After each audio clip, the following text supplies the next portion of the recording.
Hello,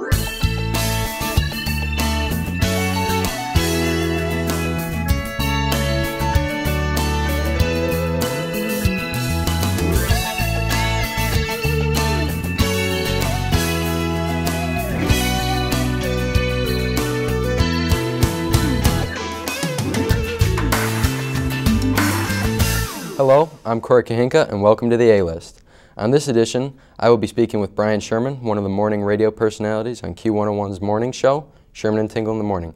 Thanks for coming on the show, Brian. Thanks for having me. Thank you. So what was your inspiration for becoming a radio personality? Inspiration on becoming a radio personality? Well, I'll be honest, I didn't know what I wanted to do. When I was in your position, you're a senior in high school? Yeah. So I really didn't know what I wanted to do. I knew that I liked performing. We used to make tapes, like cassette tapes when cassette tapes were actually out. Now I'm dating myself. Now I sound like an old guy. Not that old. But I would, we'd make tapes, we'd do videos and things like that. And I wasn't really sure. And my parents didn't have that much money, and they didn't have a lot for college. So there was this one college that was in the area, and it was fairly inexpensive. It was a technical college, so they had the book of all the courses. They just threw it down in front of me, and they go, "Well, pick one." I'm like, "Okay, all right. Pick one now." So I'm going through, and then I just happened to skim across radio broadcasting, and I'm like, I did a report on that. There was a school teacher at my high school that made me do a report on radio broadcasting because we were doing something one day where we had to write a report. And I remember looking into it. I'm like, oh, that could be kind of fun. Not really thinking anything about it at the time, not thinking, hey, I could make a career out of that. And then I saw it was available at this school, this college. I'm like, well, that could be kind of cool. So that's basically how I got into it. I just kind of fell into it. The school teacher definitely gave me the first look at it. I don't think I would have stumbled across it and stopped on it had I not done the book report in high school. So I guess in a way, the high school teacher kind of is the one that turned me on to my career that I'm in now. Cool. So how did you get your start on a radio station? That's also another very interesting one. I was going to college, and in radio you have to intern, basically work for free. They don't call it that, but they call it working for getting knowledge. You're working for credit in your field. You don't get paid any money for that, but you kind of prove your worth. You're paying your dues getting into this business. Right. And everybody has to do it. It doesn't matter who you are. You could be me. You could be Howard Stern. Everybody got into it basically the same way. And I was interning for a radio station while going to college, and I was just doing some odds and ends things. But I didn't really get on the air until I had to go in one morning. And the morning show at the time was a different radio station. I started at a station up in Wisconsin. That's where I grew up. Yeah. And they needed me to go out and do something. I don't know, like put up banners. I don't know what it was. I was working in promotions at the time. That's what you do in promotions. You put out prizes and hang banners and drive the truck and not crash it. Right. That was the main goal. Don't crash the truck, which I didn't crash the truck, so I guess mission accomplished. So anyway, I had to go out and drive the truck somewhere. Well, the morning guy brought me in on the air that morning, goes, "Hey, I'm ripping the roof off of my house. There might be an air shift in it for you if you come over and help me." Well, I had done construction before I was even in radio. I did that when I was in high school. I helped out guys, did rough framing, so I had all the tools. Right. I'm like, yeah, I'll show up. I thought he was kidding. I'm like, yeah, sure, I don't care.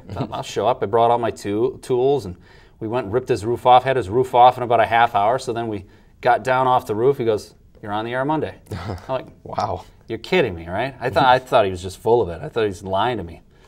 No, I was on the schedule. Come Monday, I was on. I was on Memorial Day, whatever that year was. Wow, that's little. It's an interesting one, yeah. Yeah. So that's how I got into radio on the air. I'm sorry, go ahead. Oh, go ahead. I was just going to say, Q101 is a little bit different. I was at that radio station for about 5 years before I went to Q101. Yeah, so what did you decide to come in with on that first Monday? How did you plan out? I sucked. It was horrible. Nobody's good at the beginning. I don't care what anybody says. Everybody sucks at whatever you try the first time. Most of the time, if you don't fail, you're going to come really close to failing. So no, there was no dead air. I didn't swear. So it was a win-win situation at that time. So I, as long as I didn't have dead air, I was fine. All right. So how did you make the switch from Q101 to, or my mistake, from this radio station to Q101? I made that decision like a lot of people do in the radio business. You get fired. Oh. And that's usually how it works. Yeah, this business, if you like security, don't get into radio. Radio's not that secure. It is an awesome field, though, if you're very passionate about it, and you learn that right at the beginning. At the beginning, you either love it or you hate it. Right. And it weeds out a lot of the people that can't hack it. The people that come in and think, well, I'm going to do whatever I want. I'm going to play whatever I want. I'm going to say whatever I want. Those guys, they burn out really fast because they're not going to make it. They get blown out right away, fired, get blown out. I was there for about 5 years. I was working at a rock station, and actually I was at the rock station for about 4 years, and there was this position opening up at a country station that was down the hallway. All right. Yeah, I'm not a country guy. Yeah. I don't like country music. If you do, I'm good. It's not my thing. But there was a morning position that was open at a country station. I'm like, well, you know, what do I got to lose? I've been here for 4 years. I might as well do it for the experience. So I did. I went for it, and they gave it to me. But it was one of those where they just threw you with somebody else. They threw me with this woman, and we didn't really get along that well. Right. We didn't mesh very well. And it came across on the air that way, too. It just didn't work. There was no chemistry at all. So long story short, I ended up getting fired there, which was a blessing in disguise, because me getting fired there made me put all of my energy into trying to get in at Q101. It was a place that I had always wanted to work. I grew up in the Midwest. It was basically Wisconsin and Illinois, the border. So I had listened to Q101 and in Chicago stations and Milwaukee stations pretty much my whole life. So Q101 was always the music that I liked. So it only made sense for me to try and get in there. I'm like, well, why screw around and try and go to all these little markets, these smaller markets of cities? That's usually in radio. You get passed around. Right. It's like hot potato around the country, and you're the potato. Right. I'm like, well, I don't want to be passed all around, so why not just go for this one? So I got some insight on the boss. I did my homework. And I knew his sense of humor, so I started sending things to him that I thought would catch his eye. Because bosses in radio, they always get tons of things. They get tons of resumes and CDs or flash drives, whatever the heck their show is on. They get them to him all the time, so I wanted to be different. So I sent him a couple. I delivered him a pizza. That was whatever. You know, I delivered him a pizza with my resume. And then there was a whole bunch of other ones I won't really get into because it's probably not that safe for a high school project. But the one I will say, this is the one that got me the call back. It actually cost me $50 to do. And I got a $50 bill, and I ripped it in half, and I put it in the envelope with my CD at the time. And I said, here's half of a $50 bill. If you give me an interview, I'll give you the other half of the 50. So with that being said, I go, well, in case this bribe doesn't work, I've sent naked pictures of my mom. And it was a fairly large woman in a shower. We'll just put it that way. So that I knew that was his sense of humor. So of course he called me right back. He goes, come down here. I want to talk to you. So I went down, and I got in the door. And that's basically how I got into Q101. From there on, I just progressively moved my way up. But that was my end. So had I not been fired, I wouldn't have got a job at Q101, and I wouldn't have met my wife, who also worked at the station at the time. I wouldn't have a son either. It's weird. It all stems back to me getting fired. Had I not got fired, there's a lot of things. I might not even be talking to you. Wow, I never would have expected that. Yeah, strange things can happen when you get fired. It can be a blessing in disguise. What is your favorite moment on air? Favorite moment? I don't know. I can't really narrow it down to one. I think when you know that it's working and you know that everybody's on the edge of their seat because you are doing something that you know that everybody wants to hear the next second of, whether it be a very compelling story that you're telling about yourself, or you just know that the weird thing is dead air. Right. Dead air can be your best friend because it can set up a lot of things.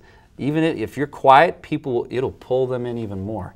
Because if you don't say anything, you're going to start listening harder. Yeah, because a lot of people want to talk all the time. Sometimes you can really amp it up by not saying anything. Yeah.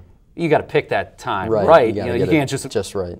can't just sit there and not say anything. It doesn't really work that way. So I think I can't really narrow it down to one, but when you know that it is compelling and people are on the edge of your seats, I think that's when it is the most fun for me. I can imagine. See, you worked in the dead air perfectly. Exactly. See, everybody's like, what's he going to say?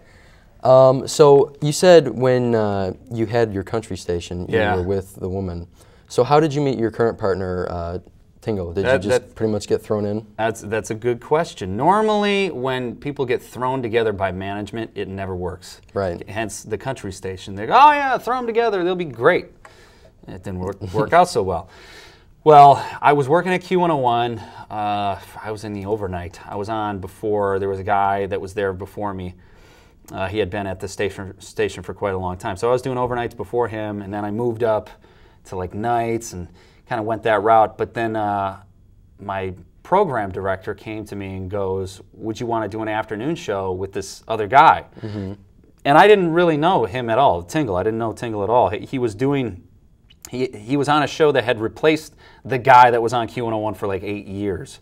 Oh, wow. And it was a show that was failing, but it wasn't in no means because of my current partner on the air, my co-host. He was just a character on the show, so he wasn't in charge of anything. So they wanted to pull him off because he was a really talented guy, and they wanted to put him with me in the afternoon. So they said, yeah, we're going to throw you guys together. It should not have worked. With everything that has ever happened in the past, 99% of the time it doesn't work because the chemistry isn't there. Usually you have to know them or have known them for a while just to, so you can know how to riff off of each other. But at the beginning it was great. We went back and forth like we were brothers, like we had known each other for a really long time. It's just very rare in this business. Most people don't get that opportunity where it works immediately.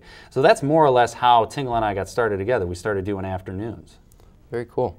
So what is the most significant part of, or your most significant experience in your career? I would say getting fired. It's weird. There are so many things that would not have happened had I not got fired.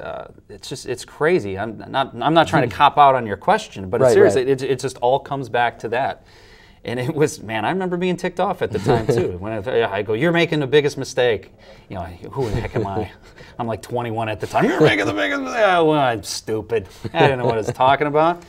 You think you know what you're doing at 21, or even 18, or are you 18? Yeah. 18, you know everything right now. Yeah. Trust me. When you turn like 28, you're gonna go, God, it was so stupid. What was I thinking? There's so much stuff that you learn. Just in like a 10-year span, it's ridiculous. Yeah. So your best part of being your radio DJ, what would be the best part? What's the best part about being the guy on the air? Yeah, pretty much. There are some perks. Yeah. Very nice. There are some perks. I definitely get to do some things that I wouldn't normally be able to do. Like last weekend, this is crazy. They flew myself and my wife to Los Angeles. Mm-hmm. We hung out with what was it? Mark Paul Gosselaar, and was it? It's a new show that's coming out on TNT. Anyway, we're out there. They wined and dined us. We're out there. They gave me surfing lessons. I don't know what I'm doing. I'm from Chicago, technically, so I don't know what I'm doing. They had us out to dinner, come back to the hotel room. There's an Xbox 360 waiting for us. Perfect. It's ridiculous. Yeah, you would never get that. There's no way you would get an Xbox 360 outside of what I'm doing unless you stole it. And it's just ridiculous that I get that opportunity. There's just so many things. I rode in a NASCAR. The people you meet that you would never normally get to hang out with unless you were some stalker. It's crazy, yeah. So there's definitely some perks. Very cool. I think we're going to go to the videotape now for some footage that was shot at Q101. Ah, yes. It was you and Tingle were interviewing, I think, Kevin Smith. Yeah, Kevin Smith. We have it right here. So tell me what's going on. Is that well, Tingle? yeah, I think, obviously that's me. But yeah, Kevin Smith is, I think he was talking about something there about him not being obese. Because he's always so concerned about his weight. I think that's why he wears a lot of baggy things all the time. And he's like, man, I'm really not that heavy. I'm not that heavy. The girl that was right behind him is a token hottie. We do this thing every month where we have a girl and people get to vote. And he was in the studio. He was just one of the guys that you'd not normally get to meet. Hey, you not do this job? It's pretty cool. I can't complain. I would love to have your job. I could be ripping off roofs still. Yeah, that's true. All right. Well, thanks for joining me on the A-List. This is Brian Sherman from Sherman and Tingle in the Morning. You can listen to that on Q101 starting at 6 a.m. Thanks for watching the A-List. I'm Kuchynka, and see you next time.